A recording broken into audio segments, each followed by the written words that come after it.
দর্শক, আজকের ভিডিওতে আমি আপনাদেরকে এমন একজন বুদ্ধিমান মানুষকে দেখাবো যিনি প্রচলিত পদ্ধতির বাইরে গিয়ে নিজের বাড়ির আশেপাশে নিজের বাড়ির উঠোনে ছোট্ট ছোট্ট জমি প্রস্তুত করে সেখানে উচ্চ ফলনশীল বিভিন্ন রকম শাকসবজির চাষ করেছে। আর আরেকটা ব্যাপার সেটা হচ্ছে তিনি কোনো প্রকার কীটনাশক স্প্রে ওষুধ কোনো কিছুই ব্যবহার করেনি, একদম স্বাস্থ্যসম্মত সবজিগুলো চাষ করেছে নিজে খাওয়ার জন্য। এই যে দেখতে পাচ্ছেন টমেটো হলুদ হলুদ হয়ে আছে আর সবগুলোই কিন্তু উচ্চ ফলনশীল। তিনি কিভাবে চাষাবাদ করে, প্রক্রিয়াটা কি, সবগুলোই আমি আপনাদেরকে দেখাবো। আপনারা ভিডিওটা পুরোপুরি দেখতে থাকুন। তার এই সবজির আশেপাশেই কিন্তু আবার মুরগির ফার্ম রয়েছে, আবার এই মুরগির ফার্মে কিন্তু খুব সুন্দর ডিমের যে প্রোডাকশন সেটা হয়েছে দেখতে পাচ্ছেন।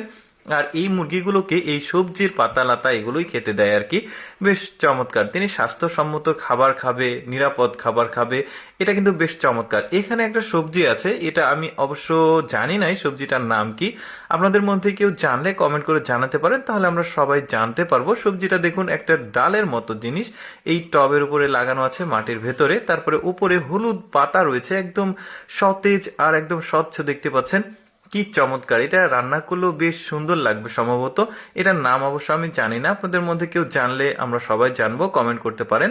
এই যে দেখতে পাচ্ছেন এখানে কিন্তু তিনি ফ্রুটস করেছে, বেশ চমৎকার। এই ফ্রুটসগুলো কিন্তু না ধুয়েই খাচ্ছে, তার মানে কোনো কীটনাশক তিনি প্রয়োগ করছেন না আর কি। এখানেও কিছু শাক জাতীয় দেখা যাচ্ছে, এখানে সবজিগুলো বেশ সুন্দর কিন্তু বেশ দারুণ। এখানে একটা শাক আছে দেখতে পাচ্ছেন একদম ডাঁটার মতো, আর ওপরের পাতাটা দেখতে অনেকটা ওই যে ধনের মতো লাগছে, মানে ধনে পাতা যেটা আছে ওই রকম। আর যেহেতু বাইরের দেশের সবজি আমরা হয়তো অনেকেই চিনবো না। আর আরেকটা ব্যাপার অবশ্যই এখানে উল্লেখ করতে হবে, এই ভিডিওটা দেখানোর উদ্দেশ্য হচ্ছে দেখুন এমন অনেক মানুষ থাকে যারা অনুপ্রাণিত হয়ে এইরকম ভাবে আসলে সবজি চাষ করতেই পারে। এই ভিডিওটা দেখলে তারা অনুপ্রাণিত হবে। এবার দেখুন তিনি কিভাবে প্রস্তুত করছে জমি। এগুলো হচ্ছে কম্পোস্ট সার আর কি। কম্পোস্ট সার দিলে খুব সুন্দর সবজি হয়। এই যে দেখতে পাচ্ছেন যেটা উনি দেখাচ্ছেন, এটা সম্ভবত ফুলকপি বা বাঁধাকপি এরকম কিছু একটা হবে।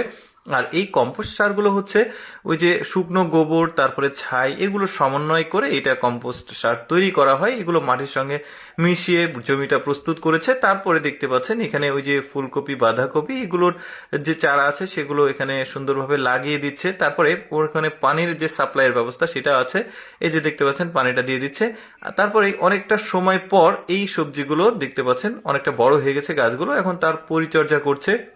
মানে ওভারঅল তার যে আসলে ব্যাপারগুলো এটা আমার কাছে খুব ভালো লেগেছে, ভাবলাম আপনাদেরকে দেখাই। এর আগেও কিন্তু এই মানুষটার ভিডিও আমি দেখিয়েছি, আমার খুব ভালো লাগে, অনেকে অনুপ্রাণিত হয়।